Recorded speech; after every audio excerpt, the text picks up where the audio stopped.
Hello बच्चों, आज हम पढ़ेंगे प्रयोगवादी कविता, इसके कवि, विशेषताएं और महत्व। तो सबसे पहले हम पढ़ेंगे प्रयोगवाद की भूमिका, जानेंगे प्रयोगवाद की भूमिका क्या है। प्रयोगवाद की भूमिका इस प्रकार है। प्रयोगवाद 1930 के आसपास शुरू हुआ। छायावाद अपनी सीमाएं पार कर चुका था। कवि नए विचार और नई शैली चाहते थे, इसलिए उन्होंने परंपरा से हटकर नए प्रयोग किए। तो बच्चों, इस प्रकार से छायावाद का अस्त हो रहा था और प्रयोगवाद का उदय हो रहा था। प्रयोगवादी कविता की प्रवृत्तियाँ या विशेषताएं।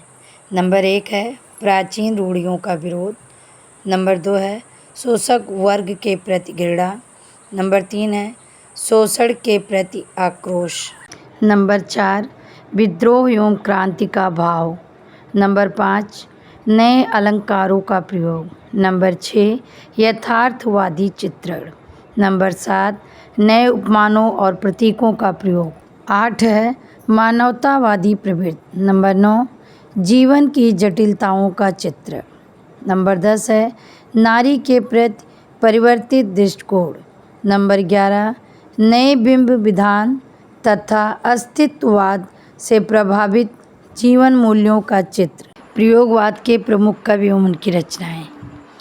सच्चिदानंद अज्ञे जी की रचना है हरी घास पर क्षण भर। भवानी प्रसाद मिश्र जी की रचना है खुशबू के शिलालेख। गिरजा कुमार माथुर, इनकी रचना है धूप के धाम। गजानंद माधव मुक्तिबोध जी की रचना है चांद का मुंह टेढ़ा। केदारनाथ सिंह की रचना है अकाल में सारस। जगदीश गुप्त जी की रचना है नदी का सौंदर्य। धर्मवीर भारती जी की रचना है कनक प्रिया। प्रयोगवाद और छायावाद की तुलना। छायावाद भावुक और कल्पनाशील था।